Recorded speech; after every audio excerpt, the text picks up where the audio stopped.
మూడు దినములో మనము ధ్యానించి వచ్చిన వేద భాగము మన ప్రభు అయిన యేసయ్య దేవుడు సమర్థుడు. హల్లెలూయా.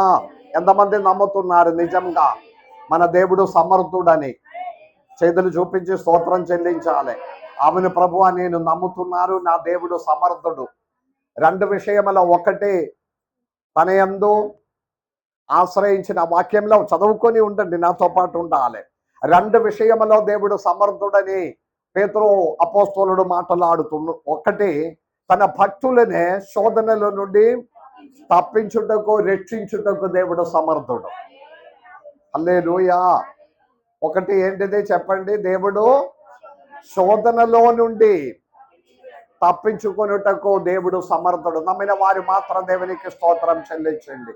శోధనలో పడి ఉన్నవారు, శోధనలో ఉన్నవారు ఒక ధైర్యం మనకు దేవుడు మాట్లాడినది. ఈ శోధన నుండి నన్ను రక్షించడానికి, తప్పించడానికి నా దేవుడు సమర్థుడు. రెండవది, దుర్నీతి సంబంధంగా, హల్లెలూయా, పాపులుగా జీవించిన వారు, దుర్నీతి సంబంధంగా జీవించిన వారినే తీర్పులోనికి శిక్షించుటకు కూడా ఆయన సమర్థుడని మాట. హల్లెలూయా. ఈ రెండు విషయములో మనము ఏ గుంపులో నిజంగా ఉన్నాడు? నేను దేవుని భక్తులుగా ఉన్న ఆ గుంపులో ఉన్నాడు కాబట్టి నా శోధనలో నుండి నా దేవుడు నన్ను విడిపిస్తుంది, రక్షిస్తుందని. లేని ఎడల దుర్నీతి సంబంధంగా పాపులుగా జీవించడము మనం ఇష్టపడిన ఎడల నిత్య తీర్పు కొరకు కూడా అతడు సమర్థుడని తెలుసుకొని వాక్యం జీవితం అనే సరి చేయడానికి ప్రయత్నం చేయాలి. దేవుని బిడలారా, మనము ధ్యానించినదిలో నిన్నటి దినం ధ్యానించినది 2 పేతురు 2వ అధ్యాయం 4వ వచనములో పాపం చేసిన దూదలినే. ఆ వాక్యం ఒక్కసారి చదివి ముందుకు వెళ్దాం. దైవ దూదలు పాపం చేసినప్పుడు దేవుడు వారిని విడిచిపెట్టకుండా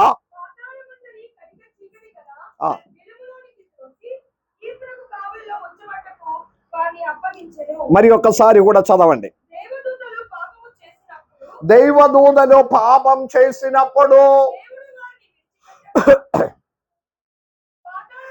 దైవదూతలు పాపం చేసినప్పుడు దైవదూతలనే కూడా దేవుడు విడిచిపెట్టలేదని. వాక్యం గ్రహించిన వారు దేవుని స్తుతించుకొని ఉండండి. దైవదూతలకు కూడా ఏ ఎక్స్క్యూజ్ దేవుడు ఇవ్వలేదు. హల్లెలూయా. భయపడాలి. దైవదూతలు పాపం చేసినప్పుడు వారిని విడిచిపెట్టకుండా పాతాళములో బంధించి నిత్యమైన చీకటిలో చివరి తీర్పు కొరకు వారిని బంధించి ఉన్నాడని. అలాగే అయితే దేవుని బిడలారా, మామూలుగా ఉన్న మనుషుడైన మన పరిస్థితి ఏమవుతుంది? పాపం చేసిన దూతలనే దేవుడు బంధించి నిత్య శిక్ష కొరకు చీకటిలో దేవుడు ఉంచి ఉన్న ఎడల మన పరిస్థితి. వారు చేసిన పాపములన్నిటిని గురించి పోయిన నిన్నటి దినములో మనము ధ్యానించినాము. దేవునికి స్తోత్రం. వారికి దేవుడు అనుగ్రహించిన సొంత వాసస్థలమనే, సొంత నివాసమనే వారు విడిచిపెట్టి వారు ఒక స్థానమనే దైవదూతలుగా ఉన్న ప్రధానత్వం అనే దేవుడు ఆ వారు దూతలు విడిచిపెట్టాడు. దేవుని బిడలారా, ఇటు మీకు దేవుడు ఒక ప్రధానత్వం అనే అనుగ్రహించి ఉన్నారు. ఒకవేళ మీకు ఇంటి యజమానుడుగా, ఇంటి కార్యమనే చూడాలి, ఇంటిలో యజమానురాలుగా, ఒక అమ్మగా, ఒక తల్లిగా, ఒక పెద్ద కుమారుడుగా, చిన్న కుమార్తెలుగా దేవుడు మీకు ఒక స్థానం అనే దేవుడు అనుగ్రహించి ఉన్నారు. ఏ సాహచర్యమలైనా ఏశావులాగే తనకు దేవుడు అనుగ్రహించిన ఆ ప్రథమ స్థానం అనే విడిచిపెట్టకుండా, నిర్లక్ష్యం చెయ్యకుండా దేవుడు అనుగ్రహించిన దానినే సద్వినియోగం చేసిన ఎడల దైవదూతలు అలాగే కాదు, తనకు దేవుడు అనుగ్రహించిన స్థానం అనే నిర్లక్ష్యం చేసుకొని వారి ఇష్టానుసారంగా నాకు ఇదేమీ అక్కరలేదని వెళ్ళిపోయిన వారినే దేవుడు క్షమించకుండా ఓ వారితో దయ చూపించకుండా దైవ దూతలనే శిక్షించిన ఒక దేవుడు ఉండే మన పరిస్థితి ఏమవుతుందని భయపడాలి ఈ రాత్రికాల సమయంలో. హల్లెలూయా. తెలిసి తెలియగా చిన్నది చిన్నది ఏం కాదు, ఏం కాదు, ఏం కాదు. ఒక ఆదివారమే కదా, ఒక ఉపవాసమే కదా, ఒక ప్రార్థనే కదా, ఒక దశమ భాగమే కదా, ఏం కాదని విడిచిపెట్టిన చిన్న వాటికి కూడా తగ్గిన శిక్ష కొరకు ఓ మన దేవుడు సమర్థుడని ఎరిగి భయముతో కూడా ఉండాలి. దేవునికి స్తోత్రం. ఆ భాగమున విడిచిపెట్టకుండా 2వ పేతురు గ్రంథములోనికి రండి, పత్రికలోనికి 2వ అధ్యాయం 5వ వచనములో మరి ఒక విషయం పాపమున గురించి మాట్లాడుతున్నారు. 2వ పేతురు గ్రంథము పత్రిక 2వ అధ్యాయము 5వ వచనం.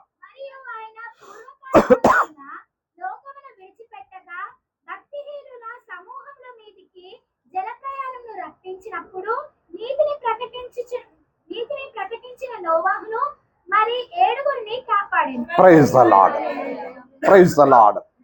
మరి ఒకసారి కూడా గట్టిగా చదవండి. బయట ఉన్నవారు, అక్కడ దూరం ఉన్నవారు కూడా గట్టిగా చదవండి.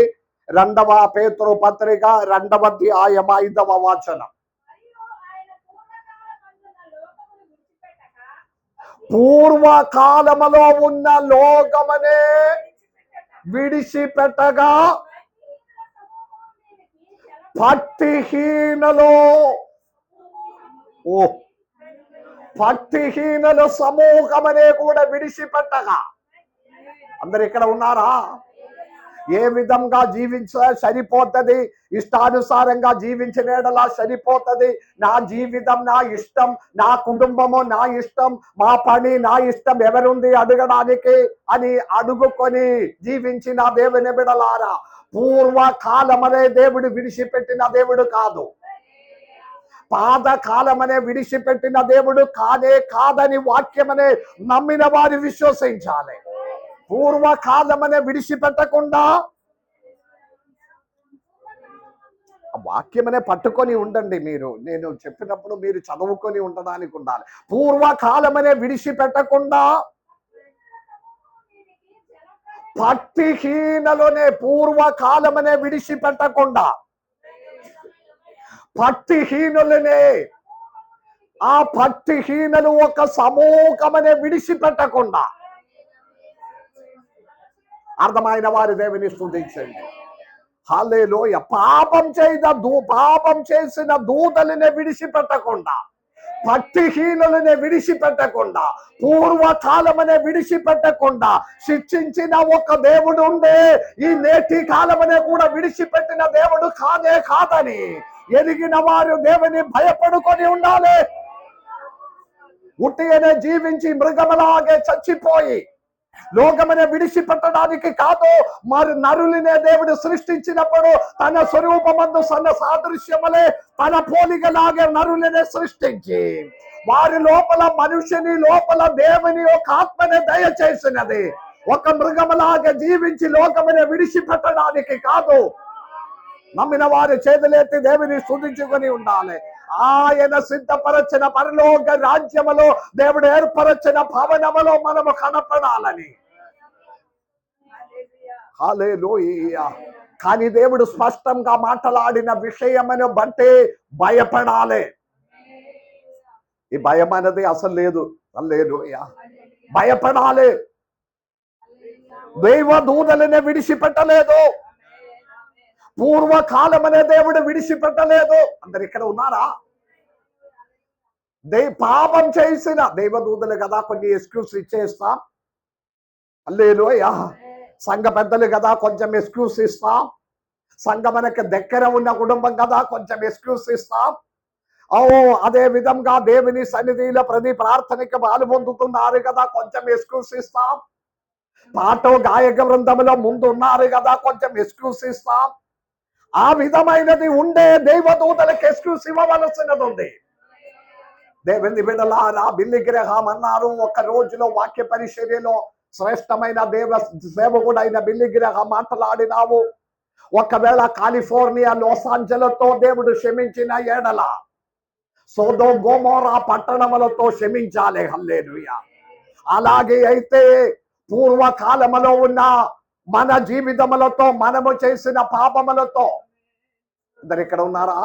మన జీవితంలో జరుగుతున్న పాపములు, మనము చేసిన పాపములతో దేవుడు క్షమించిన ఎడల, పూర్వకాలములో ఉన్న దైవ దూతలతో దేవుడు క్షమ అడగవలసినది ఉంది. వారిని విడిచిపెట్టకుండా వారితో దేవుడు బెందించి అగాధములో, అంధకారములో తీర్పు కొరకు దేవుడు ఏర్పరిచి ఉండే మన విషయంలో ఏ విధమైన ఎక్స్క్యూస్ మనకు ఎక్స్పెక్ట్ చేయడానికి లేనే లేదు. హల్లెలూయా. నోహాము కాలములో దేవుడు, ఆ వాక్యం ఒక్కసారి కూడా చదవండి, 5వ వచనం గట్టిగా చదవండి. పూర్వకాలములో ఉన్న లోకమునే విడిచిపెట్టగా భక్తిహీనులు, ఆమేన్, భక్తి లేని వారు. ఈ భక్తి అని చెప్పినది ఏదంటే, దేవునిలో భయం ఉండే భక్తి కనపడుతుంది. దేవునిలో భయపడిన వారమైతే భక్తి కనపడుతుంది. దేవుని సన్నిధానములో, దేవుని విశ్వాసుల మధ్యలో, ప్రార్థన మధ్యలో మీరు వచ్చి కూర్చున్న విధానం చూసుకుంటే మీ దేవుని భయపడిన వారమా? హల్లెలూయా, హల్లెలూయా. అబ్రహాము దేవుని భయపడుట వలన రాత్రి అంతయో దేవుని సన్నిధానములో నిలబడినావు.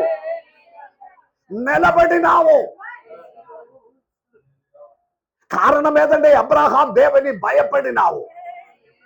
మనం ఒక పాట పాడిన సమయం నిలబడం అని చెప్పుకుంటే మనము కూర్చున్నారు, నాకు ఆరోగ్యం బాగలేదు, నేను అనారోగ్యంలో ఉన్నారు, మోకాలు నొప్పి ఉంది, కాలు నొప్పి ఉంది, తలనొప్పి ఉంది, నాకు చేత కాదు అని చెప్పి దేవుని సన్నిధిని, అబ్రహాము దేవుని భయపడుట వలన రాత్రి అంత నిలబడినావు, మొరపెట్టినావు. హల్లెలూయా. ఏలియా 3.5 సంవత్సరం వర్షం లేకుండా దేశమంతా బాధపడినప్పుడు ఆహాబు రాజునే ఛాలెంజ్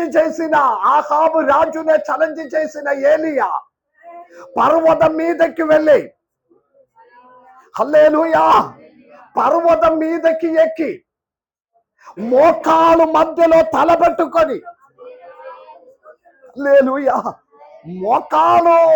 మోకాలు మధ్యలో తలబెట్టుకొని ప్రార్థన చేయడం అంటే, నేనైతే ఎంత ప్రయత్నం చేసి, ఇంత పొట్ట ఉన్నా కాబట్టి ఎంత ప్రయత్నం చేసే వంగడం సాధ్యం కాదు. హల్లెలూయా. మోకాలు మధ్యలో తలబెట్టుకొని ఏది ఆ ప్రార్థన? స్తోత్రం పోయింది. ఇప్పుడు మనము ప్రార్థన చేసినది చూసిన వారికి కూడా ఏడుపు వస్తుంది. హల్లెలూయా. సగం నిద్రపోయి, సగము అలసిపోయి, సగము లేచి కూర్చోండి, హల్లెలూయా, కింద కూర్చున్నదినే లేచి కుర్చీ మీద కూర్చున్నారు, కుర్చీ మీద మళ్ళీ కాలు క్రోసు కాబట్టి కూర్చున్నారు, ఇంకా బెడ్ మీద కూర్చోవాలి, ఇంకా ఏమి కావాలి? దేవుని భయపడాలి మీరు. నేను అనుకున్నది కుర్చీ అంతా తీసి పడేయాలి. హల్లెలూయా. ఒక పెద్ద మనిషి లోకపరమైన ఎమ్మెల్యే, ఎంపీ వారు వస్తే మీరు కాలు మీద కాలు పెట్టుకొని, క్రోసు పెట్టుకొని కూర్చున్నదా? వారు అడ్డపడ లేచి నిలబడుతుంది.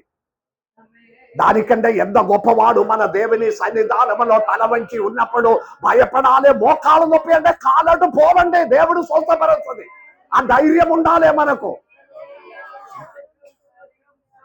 అంటే నాకు అర్థం ఆవినది కొంచెం గర్వముతోనే ఉంటుంది. నాకు ఏదైనా కొదవుగా ఉన్నారా, నేను ఇంకా పైన కూర్చోవాలి, టేబుల్ మీద కూర్చోవడానికి సాధ్యమైతే దాని మీద ఎక్కి కూర్చుందా? ఏంటిది పరిస్థితి? ఇది అహంకారముతో, గర్వముతో కూడిన దేశమనే, ప్రాంతమనే ఆదరింపకుండా దూతలనే విడిచిపెట్టలేదు. మరి మమ్మల్ని విడిచిపెడుతుందా? దూతలనే, పూర్వకాలమనే విడిచిపెట్టకుండా భయంతో కూడా కూర్చోండి. 30 గంట, 1 గంట ఎంత నొప్పి అనిపిస్తే భరించుకొని ఉండండి. మీరు ఆరాధన విడిచి వెళ్ళిపోకముందే మీ నొప్పిని తీసివేయడానికి శక్తి కలిగిన దేవుడు ఉందని నమ్మకంతో కూర్చోవాలి. దేవునికి స్తోత్రం. ఉట్టిగానే కాదు వచ్చి కూర్చున్నది. ఎక్కడైనా ఇద్దరు ముగ్గురు ఆయన నామములో కూడి వచ్చిన వారి మధ్యలో ఉన్నామని సెలవిచ్చిన దేవుడు.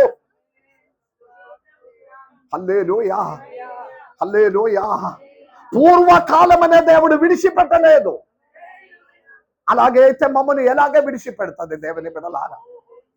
యాకోబు అపోస్తలుడు మాట్లాడినప్పుడు శ్రేష్టమైన క్రైస్తవ జీవితం అనకే, పాపులారా మిమ్మల్ని మీరు శుద్ధిపరచుకొనుడి, మీ చేతులని పవిత్రపరచుకొనుడి. ది మనసులు కలిగిన వారులారా పవిత్రపరచుకొనుడి. హల్లెలూయా. 5వ వచనం మరి ఒకసారి కూడా చదవండి. విడిచిపెట్టగా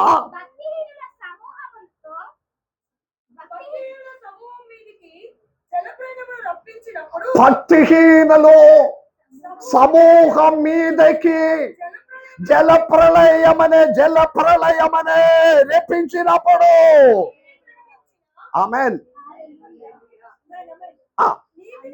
నీతిని ప్రకటించిన నోహావిన దేవుడు జ్ఞాపకం చేశాడు.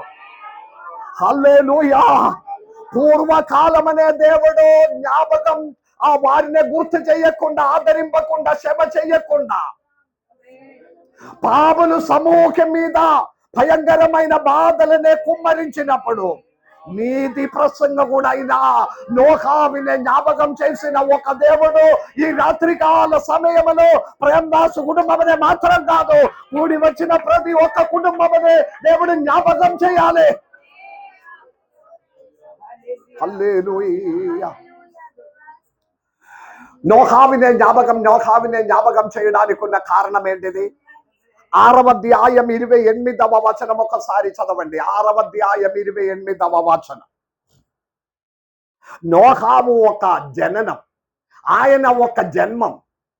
ఆదికాండం 5వ అధ్యాయం 28వ వచనం.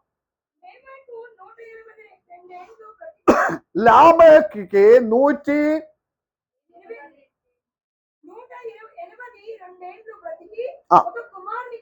ఆమేన్. లామెకు ఒక కుమారునే జన్మం ఇచ్చినప్పుడు, చదవండి. ఆమేన్.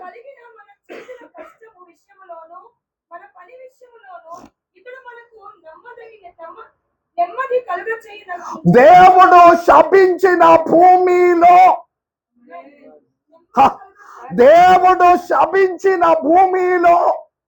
అదే దేవుడు మనకు నెమ్మది కలిగ చేస్తుందని చెప్పి లామెకు కుమారునికి నోహాము అన్న పేరు పెట్టారు. చేతులెత్తి స్తోత్రం చెల్లించండి.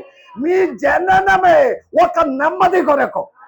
దేవుడు నిన్ను సృష్టించినది, మిమ్మల్ని ఆశీర్వదించినది, నిన్ను దీవించినది, మీ పుట్టినది కూడా ఒక ఉద్దేశం కొరకు, ఒక ప్రణాళిక కొరకని నమ్మిన వారి చేతులెత్తి దేవుని స్తోత్రం చెల్లించాలి. మీరు ఈ లోకములోనికి వచ్చినది తల్లి కడుపులో మీరు జన్మించినప్పుడు, హల్లెలూయా, మీ జననమును గురించి దేవునికి ఒక ప్రణాళిక ఉంది. నమ్మిన వారు దేవుని స్తుతించుకొని ఉండాలి. ఉట్టిగానే మీరు ఈ లోకములోనికి వచ్చిన వారు కాదు. ఉట్టిగానే దేవుడు మిమ్మల్ని ఈ లోకములోనికి పంపించలేదు. ఉట్టిగానే మీరు ఈ లోకములో జీవించలేదు. ఈ రామగుండములో మీరు వచ్చి కాపలం ఉండడం అంటే దానికి వెనక దేవునికి ఒక ప్రణాళిక ఉంటుందని నమ్మిన వారి చేతులెత్తి స్తుతించాలి.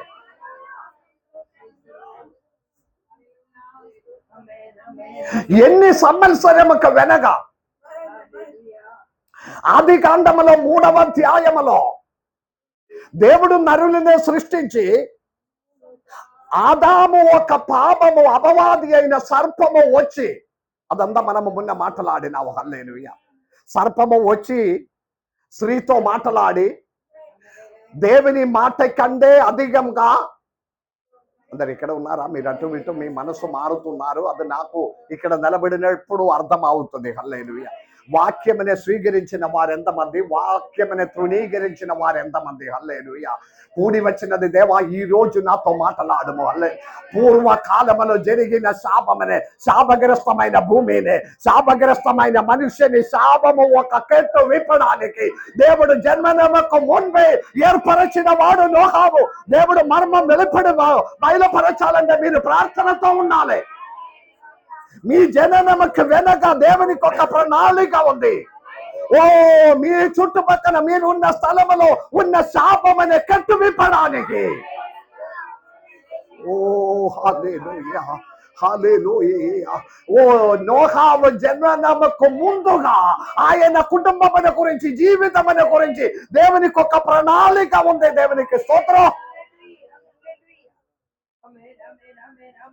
ఎంతమందికి అర్థమైంది? నోహావు కాలములో, నోహావు గురించి మనము వింటున్నారు. ఆయన కాలంలో జల ప్రళయం వచ్చాడు, చాలా మంది చనిపోయినావు. కానీ దానికి వెనక ఎలాగే అంటే, నోహావు జన్మించిన దానికి ముందుగా ఆదాము ద్వారా శపించబడిన భూమిలో నోహావు జననం ఒక నెమ్మదిగా మారాలి.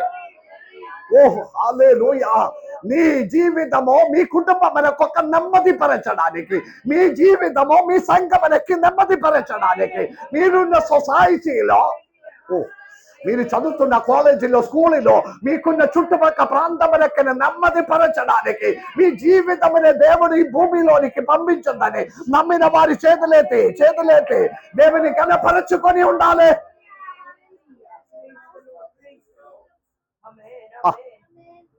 అలాగే ఉన్న వారి మీద దేవుడు తన కనికరమని చూపిస్తుంది.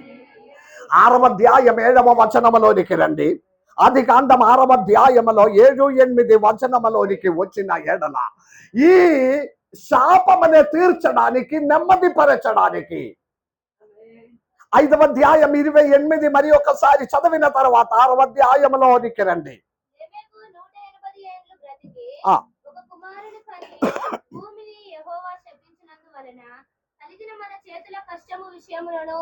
మన పని విషయములోను ఇతడు మనకు నెమ్మది కలుగజేయననుకొని అతనికి నోవాహు అని పేరు పెట్టాడు. Praise the lord. మీ జననము దేవుని ప్రణాళికలో ఉంది. హల్లెలూయా. నమ్మిన వారు దేవుని స్తోత్రం చెల్లించండి. ప్రపంచమనే, ప్రాంతమనే, ఊరిని, మనమున్న కుటుంబమనే, సంఘమనే నెమ్మది పరచడానికి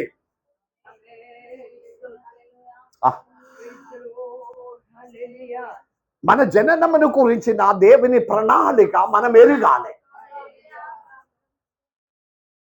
దేవా, నన్ను ఎందుకు ఈ భూమిలో ఉంచి ఉన్నారు? నన్ను ఎందుకు మీరు ఆశీర్వదించి ఉన్నారు? ఎందుకు నన్ను ఈ రామగుండములో నన్ను నిలబెట్టి ఉన్నారు? ఎన్నోసారిలో ఈ లోకములో నుండి వెళ్ళిపోవలసిన నన్ను బ్రతికించి లోకములో ఇక్కడ నిలబెట్టిన దానికి వెనక ఉన్న మీ యొక్క ప్రణాళిక నాకు తెలియచేయము. ఎంతమంది ప్రార్థన చేస్తుంది? హల్లెలూయా. మీ జననము, మీ ప్రాంతమనే, మీ కుటుంబమనే, మీ తరములనే, మీ సంఘమనే, మీ రాష్ట్రమనే నెమ్మది పరచడానికి అని నమ్మిన వారి దేవునికి స్తోత్రం చెల్లించాలి. ఆ ఒక సమర్పణములతో కూడి ఉండే ఆ 6వ అధ్యాయం 7, 8 వచనములో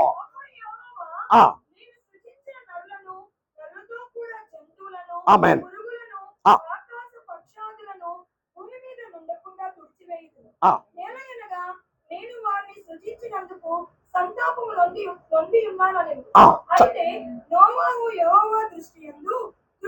ప్రైజ్ ది లార్డ్. హల్లెలూయా. ఒక ప్రాంతం అనే మొత్తం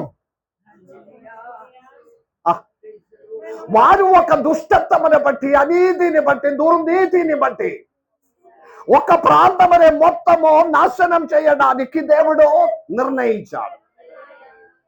నరులనే సృష్టించినందుకు దేవుడు సంతాపపడుతున్నాడని. హల్లెలూయా. ఈ రాత్రి కాలం 1 నిమిషం నా వైపు మీరు శ్రద్ధ ఉంచండి. ఈ భూమిలో మమ్మను సృష్టించినందుకు, వింటున్నారా? ఈ భూమిలో మమ్మను సృష్టించినందుకు దేవుడు సంతాపపడుతున్నారా, సంతోషపడుతున్నారా? హల్లెలూయా. జవాబు చెప్పాలి. నాతో చెప్పకండి, మీ హృదయంలో చెప్పండి. ప్రశ్న అర్థమైందా? ప్రశ్న అర్థమైందా? నరులనే మమ్మును మిమ్మును మీరు దేవుడు మిమ్మను సృష్టించినందుకు, మిమ్మల్ని ఆశీర్వదించినందుకు, రామగుండములో నిలబెట్టినందుకు, అన్ని విధంగా చదువిచ్చి, జ్ఞానమిచ్చి, వివేకమిచ్చి, సౌందర్యమిచ్చి, ఆరోగ్యమిచ్చి, అనుగ్రహించి మిమ్మల్ని ఇక్కడ నిలబెట్టిన దానిలో దేవుడు సంతాపపడుతుందా, సంతోషపడుతుందా? జవాబు చెప్పాలి. మిమ్మల్ని దేవుడు అనుగ్రహించి నిలబెట్టినందుకు దేవుడు సంతాపపడుతున్నావా, సంతోషపడుతున్నావా? మీ ప్రవర్తనను బట్టి, మీ ఆరాధనను బట్టి, మీ స్తోత్రమును బట్టి, మీ జీవితమును బట్టి, జీవిత నిలవారమును బట్టి దేవుడు సంతోషపడుతున్నారా, సంతోషపడుతున్నారా? ఓ లోకమందయు నరులనే సృష్టించినందుకు సంతాపపడిన వాడు ఆ ఉన్న దేవుడు. అందరు ఇక్కడ ఉన్నారా? హల్లెలూయా. మీకు అన్ని తలాంతులు అనుగ్రహించి మంచి ఆరోగ్యమనే, సౌందర్యమనే, జ్ఞానమనే, బుద్ధిని, సంపద, 3 పూట ఆహారం ఇచ్చి, మొరపెట్టిన పిల్లల్లా మీ మొర ఆదగించి, విడిపించి, రక్షించి, కాపాడి, చేతులు పట్టుకొని నడిపించిన ఆ దేవుడు మిమ్మల్ని నడిపించినందుకు సంతాపపడుతున్నారా, సంతోషపడుతున్నారా?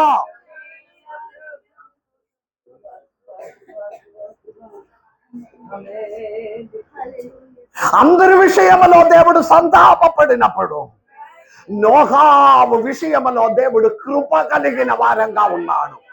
ఓ చుట్టుపక్కల ప్రాంతం అంతా చెడిపోయినా, చుట్టుపక్కల ఫ్రెండ్స్ అందరూ తాగిన వాడుగా ఉండే, ఫ్రెండ్స్ అందరూ అదు విధంగా ఈ విధంగా మాటలాడి, అటులాగేసి ఇటులాగేసి మిమ్మల్ని ఇబ్బంది పెట్టినప్పుడు నీవు దేవుని కృప పొందిన వాడుగా ఉండాలి. ఎంతమంది స్తోత్రం చెల్లిస్తుంది? ఎంతమంది దేవుని కనపరుస్తుంది? ఈ రాత్రికాల సమయంలో దేవా, నేను దేవుని కృప పొందిన వాడుగా ఉండాలని ఇష్టపడిన వారు ఎంతమంది ఉంది? చప్పట్లు కొట్టి వారు దేవుని కనపరచాలి. దేవా, నీ కృప పొందిన వాడుగా నేను ఉండాలని నేను ఇష్టపడుతున్నాను. హల్లెలూయా. అర్థం కాలేదు. అందుకే కొందరు చప్పట్లు కొట్టాలా వద్దా, ఎందుకు కొట్టాలనేది కూడా, ఎందుకంటే చెప్పినప్పుడు వాక్యం వినడం లేదు.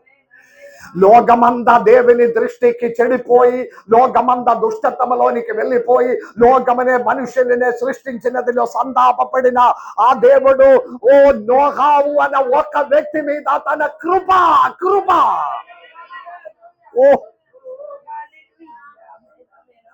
మీ చుట్టుపక్కల ఎంత ప్రాంతం, మీ ఇంటిలో ఉన్న ఎంతమంది తిరుగుబాటు చేసి వెనకపడిన ఎడల మీరు దేవుని కృప పొందిన వాడుగా ఉండే, నిన్ను ఆశీర్వదించి అనుగ్రహించిన ఒక దేవుడు ఉన్నాడు. హల్లెలూయా.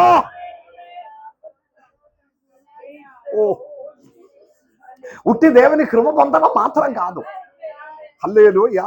ఇక్కడ ఈ వేద భాగంలో ఈ 5వ అధ్యాయం లామేకుకు దేవుడు అనుగ్రహించిన ప్రథమ కుమారుడు నోహావు. తండ్రికి దేవుడు అనుగ్రహించిన మొదటి సంతానము నోహావు. దేవుడు అదిని అనుగ్రహించినది ఆదామ్య కాలములో శాపమైపోయిన భూమిలో నరులకి నెమ్మది కలుగుటకు దేవుడు ఒక మనుష్యనే ఏర్పాటు చేశాడు. ఈ లోకమనే అప్ అండ్ డౌన్ చేయడానికి దేవునికి ఒక గుమ్మ అవసరం లేదు, ఒక గుంపు అవసరం లేదు. లోకమనే అప్సైడ్ డౌన్ చేయడానికి దేవునికి ఒక గుంపు అవసరం లేదు. దేవుని కొరకు నిలబడానికి ఒక్క వ్యక్తి సరిపోతుంది. ఒక్క వ్యక్తి సరిపోతుంది. ఆయన కాడి మోయడానికి ఇష్టపడిన ఒక్క వ్యక్తి, ఆ ఒక్క వ్యక్తిగా నోహలాగే నేను ఉన్నామని చెప్పడానికి ధైర్యం ఉన్న వారు ఎంతమంది ఉన్నారు? 40 రోజు 50 రోజుల్లో దేవుని వాక్యం విన్నారు, ఉపవసించినాము. మీ ఉపవాసము, మీ ప్రార్థన, కన్నీళ్ళంతా మీ కొరకే. ఇప్పుడు ఎంతమంది ఈ దినములో ఉపవాసం ఉన్నారు? చేతులు కనపడలేదు. ఎంతమంది ఈ దినములో పాదకాలంలో 40 రోజు ఉపవాసం తీసుకున్న చాలా మంది ఉన్నారు. ఇప్పుడు అదంతా తగ్గిపోయినావు. సమస్యలు ఎక్కువ ఆవినప్పుడు ఉపవాసం తగ్గిపోతున్నారు. 40 రోజులు అంటే ఈ రోజు వరకు ఉపవాసం నిర్ణయించిన వారు ఎవరైనా ఉన్నారా? ప్రైజ్. నేను చూసినప్పుడు ఒక అమ్మాయి మాత్రమే కనపడదు, ఇద్దరు. ఓకే, స్తోత్రం, దేవునికి స్తోత్రం. దేవుడు మిమ్మల్ని ఆశీర్వదించునుగా. చుట్టుపక్క ప్రాంతమందయు పడిపోయినప్పుడు దేవుని కొరకు నిలబడానికి ఒక్క వ్యక్తి సరిపోతుంది. ఒక్క ఏలియాతో కూడా ఒక్క వ్యక్తితో కూడా 3.5 సంవత్సరము పరలోకమనే వర్షం లేకుండా ఆపడానికి దేవునికి సాధ్యమైతే, ఒక్క మోషేతో కూడా లక్ష మందిని నడిపించిన దేవుడు గుంపు అవసరం లేదు. దేవుని కొరకు నిలబడానికి ఒక్క వ్యక్తి సరిపోతుంది. హల్లెలూయా. ఈ కాలమంతా ఉపవసించినది ఎవరి కొరకు? మీ ఉపవాస విషయంలో ఉన్న అంశం ఏంటిది? 1 రోజైనా 2 రోజైనా 3 రోజైనా మీరు ఉపవాసం నిర్ణయించినప్పుడు ఆ ఉపవాసమునకు వెనక ఉన్న మీ ప్రార్థన అంశములేంటిది? మీ సొంత విషయమే కదా, అవునా కదా? మాకు మంచిగా ఉండాలి, నాకు మంచిగా ఉండాలి, నాకు దీవెనలు రావాలి, కానీ నేను దేవుని కొరకు నిలబడానికి ఉన్న కృప దయచేయి. ఆ ఒక విధముల ఉపవాసం తీసుకున్న వారు ఎవరు ఉన్నారు? అబ్రహాం రాత్రి అంతయు నిలబడినది తన భార్య సారా కొరకు కాదు, నాకు ఒక కుమారునే కావాలని చెప్పి రాత్రి అంతయు అబ్రహాము ప్రార్థనలో నిలబడలేదు. దేవా 85 సంవత్సరమాయింది, 90 సంవత్సరమాయింది, నాకు తరములు లేదు, పిల్లలు లేదు, కాబట్టి ఇదిగో రాత్రి అంతా నేను నిలబడుతా. హల్లెలూయా. అబ్రహాము రాత్రి అంతయు నిలబడినది తన కుమార్తెల కొరకు, తరముల కొరకు, సారా భార్య కొరకు కాదు, నిలబడినది సొదొమ గొమొర్రా పట్టణం కొరకు. హల్లెలూయా. తన విషయం ఏది అక్కడే అడగలేదు. దేవునికి స్తోత్రం. దేవుని కొరకు నిలబడితే దేవుని కృప పొందిన వారుగా మనం మారుతుంది. దేవుని కృప పొందిన వారం. హల్లెలూయా, హల్లెలూయా. దానిలో 8వ వచనం చదవండి. 6వ అధ్యాయం 8వ వచనం.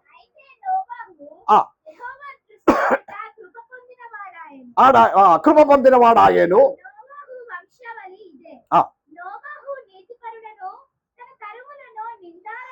నోహాము నీతిపరుడను. హల్లెలూయా. ఇటు దేవుడు అబ్రహామునే పిలిచాడు. అబ్రహామా, మీ ఊరినే, మీ సొంత మిత్రులనే విడిచిపెట్టి నేను చూపించవలసిన స్థలములోనికి బయలుదేరా. దేవుడు అబ్రహామునే పిలిచిన ఎడల దేవుడు నోహామునే పిలవలేదు. నోహాము జన్మించినదే నెమ్మదిపరచడానికి. నోహాము ఏమి చెయ్యకుండా, దేవుడు పిలవకుండా అతడు కృప పొందిన వాడాయేను. ఒక మర్మం మీకు తెలుసా? ఆ కాలంలో బైబిల్ లేదు, ధర్మశాస్త్రం లేదు, బోధ లేదు, చర్చ్ లేదు, పాస్టర్స్ లేదు. ఇలాగే రోజు 30 గంట సేపు వాక్యం బోధించి సరి చేయడానికి ఆ కాలంలో ఎవరు లేదు. అర్థమైతే దేవుని స్తోత్రం చెల్లించి. ఈ కాలంలో ప్రతి ఒక్క ఇంటిలో ధర్మశాస్త్రం ఉంది, బైబిల్ ఉంది, బోధించడానికి కాపరులు ఉంది, ఆరాధన నడిపించడానికి దైవజనులు ఉన్నారు, ప్రార్థించడానికి దైవజనులు ఉన్నారు, బోధించడానికి సరి చేయడానికి ఇంటి పెద్దలు ఉన్నారు, విశ్వాసులు ఉన్నారు. ఆయన కూడా మనము దేవుని సన్నిధిలో కృప పొందిన వాడుగా ఉండలేదు. ఆ కాలంలో ఇదేమి లేకపోయినా ఆయన కృప పొందిన వాడుగా, నీతిపరుడుగా. వేద భాగం 8వ వచనం చదవండి. ఆ కాలమందు నోహాము నీతిపరుడును, తన తరములలో నిన్నారహితుడుగా. హల్లెలూయా చెప్పండి. తన తరములలో నిన్నారహితుడుగా ఉండేను. దేవునితో నడిచిన వాడు. ఓ హల్లెలూయా, హల్లెలూయా. ఎన్నెన్ని క్వాలిటీస్. చుట్టుపక్కల ప్రాంతమంతా, అందరు ఇక్కడ ఉన్నారా?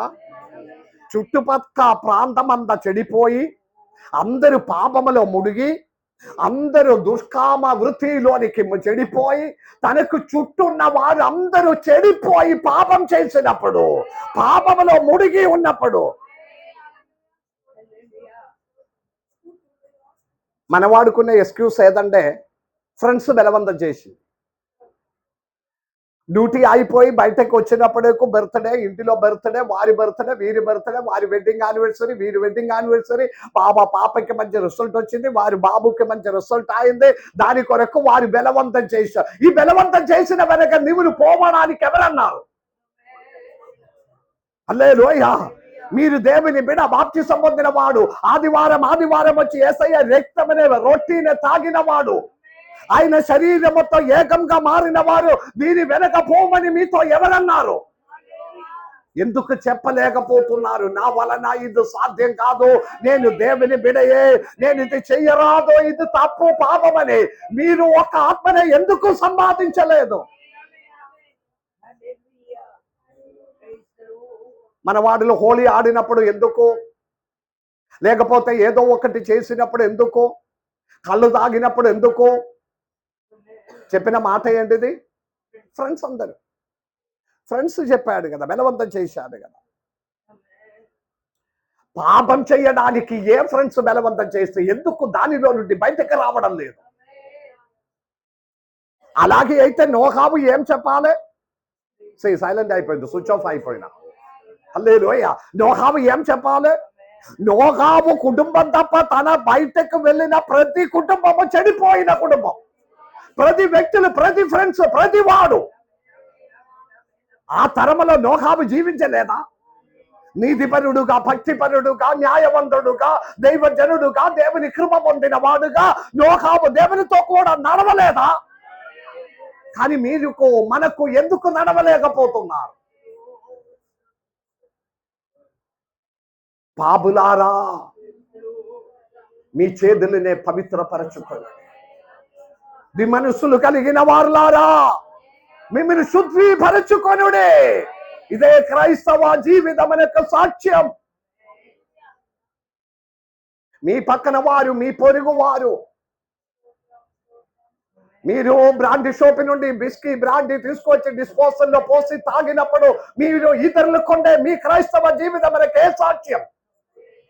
ఆదివార ఆరాధన మందిరంలో ఆరాధించవలసిన మిమ్మల్ని మార్కెట్ లో కనపడితే, మీ వర్షాపులో తెరిచిపెట్టినట్లుగా కనపడితే మీ సాక్ష్యం దేవునికి అపమానంగా మారుతున్నారు. దేవుని బిడ్డ పాపులారా, ఒకవేళ ఆదివారం రాలేకపోయినా కూడా మీ షెడ్ దగ్గరికి పోకండి. ఆదివారం విశ్రాంతి దినం, ఆ దేవుని ఆరాధించిన దినం అని చెప్పి మీరు ఇంటిలో కూర్చోండి. అదొక సాక్ష్యంగా మారాలి. దేవునికి స్తోత్రం. మనము ఇక్కడ దేవుడు మమ్మల్ని నిలబెట్టినది నోహాబు దేశమున నెమ్మది పరచడానికి, ప్రాంతమున నెమ్మది పరచడానికి, శాపమున కట్టు విప్పడానికి నోహాబు జననమున దేవుడు ఆశీర్వదించిన ఎడల మన జీవితమునకు వెనక దేవునికి ఒక ప్రణాళిక ఉంది. ఒక ప్రణాళిక ఉంది దేవుని బిడ్డలారా. ఆ ప్రణాళిక పోగొట్టకుండా దేవునికి సాక్ష్యంగా ఉండాలి. మాటతో ఉప్పుతో రుచిపరచినట్లుగా ఎవరిని మోసం చేయకుండా, ఒకవేళ మనము మోసపోయినా కూడా మన ద్వారా ఎవరిని మోసపరచకుండా. నేను చెప్పి వచ్చినది ఏదంటే, ఇది సాధ్యమా? చుట్టుపక్కల ప్రాంతమంతా చెడిపోయినప్పుడు మన ఫ్రెండ్స్, నోహాబు ఒక్క కుటుంబం తప్ప మిగిలిన కుటుంబంలో వ్యక్తులు, ఫ్రెండ్స్ అందరూ చెడిపోయినావు. అలాగే మాట్లాడితే, ఇలాగే మాట్లాడితే అదే ఉంటుంది, ఇదే ఉంటుంది. కానీ దాని మధ్యలో నీతిపరుడుగా జీవించడం సాధ్యమే, కృప పొందిన వాడుగా ఉండడం సాధ్యమే, దేవునితో పాటు నడవడం సాధ్యమే.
పోయిన ఆదివారం నేను చెప్పినప్పుడు సాముయల్ బ్రింకల్ అన్న ఒక యవనస్తుల గురించిన ఒక సాక్ష్యం చెప్పాడు. పెద్ద మిషనరీ అయిన విలియం బూత్ దగ్గరికి ఒక 13-14 వయసు ఉన్న ఒక యవనస్తుడు వచ్చి, అయ్యా మీతో పాటు సేవ చేయాలని నేను ఇష్టపడుతున్నాను, నాకు ఒక అవసరం ఇవ్వండి అన్నారు. ఒకవేళ మన మధ్యలో కూర్చున్న రితిక్ లేకపోతే లోకేష్, దానికంటే ఇంకా కొంత పెద్ద మన ఇస్రాయేల్ కొంచెం కూడా పెద్దవాడు, 12-13 వయసులో ఒకే ద్విజేష్ ఈ ఏజ్లో విలియం బూత్ దగ్గరికి వచ్చి అన్నారు, అయ్యా మీతో పాటు సేవ చేయాలని నాకు ఇష్టం. విలియం బూత్ అన్నారేడా, మీతో ఏం పని, అదే మీ ఇది అట్లా మీకు అనుకూలమైన పని ఇక్కడ ఏమీ లేదన్న. ఇతడు మళ్ళీ వెంబడి వెనక తిరిగి, అయ్యా నాకు సేవ చేయాలని ఉంది, నాకేదో ఒకటి సేవ అప్పగించు. చిన్నగా చెప్తాం మళ్ళీ. ఇతడు ఇట్లా వెనకే తిరిగి మిషనరీ అయిన విలియం బూత్ని డిస్టర్బ్ ఇరిటేట్ చేసినప్పుడు, విసిగించినప్పుడు, సరిపోయి ఆ రూమ్లో ఉన్న షూస్ అంతా పోలిష్ చేయమన్నారు. మీరు పోయి షూస్ అంతా పోలిష్ చేయి, బట్టలు ఉదికి పెట్టు, ఆయన చేసి పెట్టు, నేను బాగా మంచిగా శుభ్రం చేసి పెట్టు అని చెప్పినావు. ఇతడు హ్యాపీగా రూమ్లోనికి పోయి షూస్ అన్ని తీసుకొచ్చి పోలిష్ చేయడం, బట్టలు ఉదకడము, ఇల్లు కడగడము, ఉడవడము, తుడవడం అంతా చేశాడు. విలియం బూత్ పోతున్నారు, వస్తున్నారు, వెళ్తున్నారు, వస్తున్నారు. 16 సంవత్సరం అదే పని చేశాడు. ఎన్ని సంవత్సరము? 16 సంవత్సరం. 16. అప్పుడప్పుడు కొన్ని సంవత్సరం దాటిన తర్వాత కారులో వెళ్ళినప్పుడు బ్యాగ్ మోసుకొని పోవడానికి కూడా ఈ సాముయల్ బ్రింకాల్ని కూడా తీసుకెళ్తున్నప్పుడు యవనస్తుడు అయింది, 10-20 వయసు దాటినావు, తీసుకెళ్తుంది బ్యాగ్ మోయడానికి. కారులో స్యూట్ తీసుకొని కారులో మడత పెట్టి బ్యాగ్లో పెట్టడానికి, తిరిగి వచ్చినప్పుడు నీళ్ళు వాటర్ బాటిల్ పెట్టడానికి, నీళ్లు తీసి ఇవ్వడానికి, చేతులు కడిగిపించడానికి విలియం సాముయల్ బ్రింకాల్ 16 సంవత్సరం. 16 సంవత్సరం తర్వాత విలియం బూత్ అరేంజ్ చేసిన ఒక పెద్ద మీటింగ్ కూడికలో మూడవ రోజు గ్రౌండ్ నుండి లక్ష మంది జనము వాక్య పరిచర్య కొరకు వచ్చారు. ఆ సమయంలో విలియం బూత్ అరేంజ్ చేసిన గెస్ట్ స్పీకర్ వేరే. ఆ వ్యక్తి లాస్ట్ మూమెంట్ లో స్పీకర్ వాక్య పరిచర్య సమయంలో ఒక మెసేజ్ వచ్చింది. ఆ రోజు వాక్యం చెప్పడానికి ఉన్న వాడు రావడం లేదు. విలియం బూత్ కూడా హెల్త్ బాగలేదు వాక్యం చెప్పడానికి. వెంటనే ఏమి చెయ్యాలో అని తెలియకుండా ఉన్నప్పుడు విలియం బూత్ వెంటనే సాముయల్ బ్రింకాల్ని పిలిచాడు. అవను మంచి యవనస్తుడు, 20-22 వయస్సే ఉంది. అతడు తన బాయికి శుభ్రం చేసి కారు వెనక నిలబడుతున్నారు. వాక్యం మీటింగ్ అయిపోయిన తర్వాత బాయికి పట్టుకొని వెళ్ళడానికి విలియం బూత్ ఇద్దరు పిలిచారు. రెట్రాడా, ఈ రోజు నీ వాక్యం చెప్పు అన్నారు. స్పీకర్ లేదు. లక్ష మంది కూర్చున్న స్టేజ్లో వాక్యం చెప్పమని మొట్టమొదటిగా సాముయల్ బ్రింకాల్తో 16 సంవత్సరం తర్వాత మనవాడు సేవ కొరకు సమర్పించడమే ఏంటిది? సమర్పించిన ఆ రోజు, సేవ ప్రారంభించిన రోజే బైబిల్ చెప్పి వాక్యం చెప్పడానికి ఇస్తుందని అనుకున్నారు. సేవ అంటే వాక్యం చెప్పడం. కొందరికి అదే ఉంది మనసులో. విలియం అంటే సాముయల్ బ్రింకాల్ 16 సంవత్సరం షూ పోలిష్ చేశాడు సేవ కొరకు. ఇతడు కొంచెం భయపడింది. ఏం కాదు, దేవుడు తోడే ఉన్నాడు. అసిస్టెంట్స్ ని పిలిచాడు, ఇతని డ్రెస్ చేంజ్ చేయండి, నా స్యూట్ ఆయనకి వేయండి. స్యూట్ టై అంత బెడ సాముయల్ బ్రింకాల్ని వేసినప్పుడు కొంచెం స్మార్ట్ గా మారినావు. లక్ష మంది కూర్చున్న స్టేజ్ దగ్గరికి అతడు వెళ్ళేసి నిలబడి కన్నీటితో ప్రార్థన చేశాడు. కన్ను మూసుకోండి, ప్రార్థన చేస్తా. స్టేజ్ నిండి జనం కూర్చున్నారు. ప్రార్థన ముగించినప్పుడు అక్కడ ఉన్న కుర్చీలంతా ఖాళీగా ఉన్నారు. 5 నిమిషం ప్రార్థన ముగించిన తర్వాత సాముయల్ బ్రింకాల్ కన్ను తెరిచి, 22 వయసు, మొట్టమొదటిగా స్టేజ్ ఎక్కుతున్నారు. ప్రార్థన ముగించి గ్రౌండ్లోనికి చూసినప్పుడు కుర్చీలంతా ఖాళీగా ఉన్నారు. మరలా అతడు భయపడి చూసినప్పుడు గ్రౌండ్లో కుర్చీలో కూర్చున్న వారు అందరూ మోకాల్లో నిలబడుతున్నారు. గంటన్నర వాక్యం చెప్పి సాక్ష్యం ఇలాగే ముగిస్తున్నారు. విలియం బూత్ చనిపోయిన తర్వాత ఆ పెద్ద సమస్య, ఆ పరిచర్య, ఆ మిషన్ సాముయల్ బ్రింకాల్ నడిపించినాము. నెక్స్ట్ జనరేషన్ గా దేవుడు అప్పగించినాము. దేవుడు మమ్మల్ని పిలిచిన దానికి వెనక ఒక ప్రణాళిక ఉంది అని నమ్మిన వారు ఎంతమంది ఇక్కడ కూర్చున్నారు? ఉట్టిగానే వచ్చి మృగంలాగా చచ్చిపోయి లోకమనే విడిచిపెట్టడానికి కాదు. దేవుని మన జననమకి వెనక దేవునికి ఒక ప్రణాళిక ఉంది. హల్లెలూయా. నాశనమైపోతున్న లోకం మధ్యలో దేవునితో పాటు నడవడానికి, దేవుని కొరకు మాట్లాడడానికి. ఒకవేళ మనం ఆలోచిస్తుంది, మాకు ఏం తెలుస్తుంది, నేనేం మాట్లాడుతుంది, నాకైతే స్టేజ్ భయం చాలా ఉంది, మైక్ పట్టుకోవడానికంటే నాకు షివరింగ్ వస్తుంది, నేను ఎలా అని ఆలోచించిన సాముయేల్ బృంగాలిని వాడుకొని ఒక దేవుడు. హల్లెలూయా. నోహావు కాలములో లోకమంతా చెడిపోయి ఒక వాక్యం చదివి ముగించుకుందాం. మత్తయి సువార్త 24వ అధ్యాయం 37, 39 వచనాలు చదివి ముగించుకుందాం. మత్తయి సువార్త 24వ అధ్యాయం 37, 39 వచనాలు. ఆ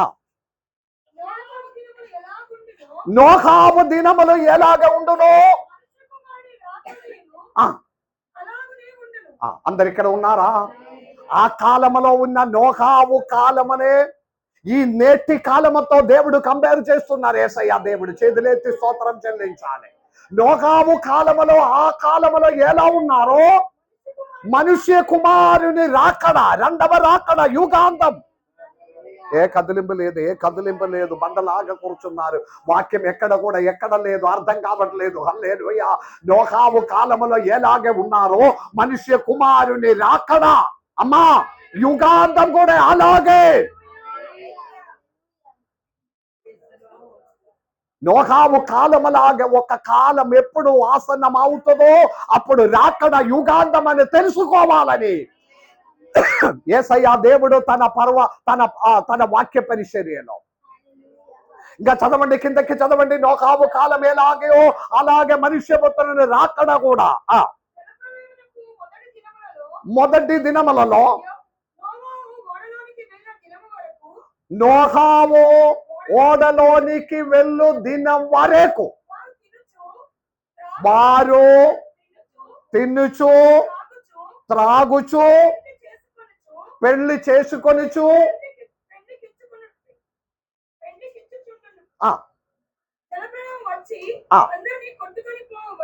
వరకు. హల్లెలూయా. అర్థమైందా? చదివినది అర్థం కాలేదు, చదివిన విన్నవారికి అర్థమైందా? మళ్ళీ ఒక్కసారి కూడా చదవండి.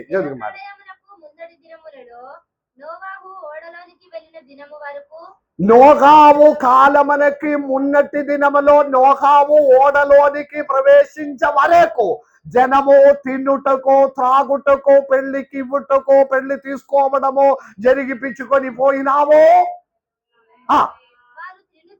అదే కదా నేను చెప్పిన. తర్వాత ఉన్నది చదవండి. జల ప్రళయం వచ్చి అందరినే కొట్టుకొని పోవరకు వారు ఎరగలేకపోయేను. హల్లెలూయా. ఇప్పుడు ఇంత గట్టిగా వాక్యం చెప్తే ఏదైనా అర్థం అయిందా? ఏదైనా కదలింపు ఉన్నాయా? ఏమీ లేదు. ఆ కాలంలో కూడా అలాగే అయినావు. హల్లెలూయా. హల్లెలూయా. నోహావు కాలములో ఓడలోనికి ప్రవేశించ వరకు, హల్లెలూయా చెప్పండి. ఓడలోనికి ప్రవేశించే వరకు అంటే అర్థం ఏంటంటే రెండవ రాకడ వచ్చే వరకు.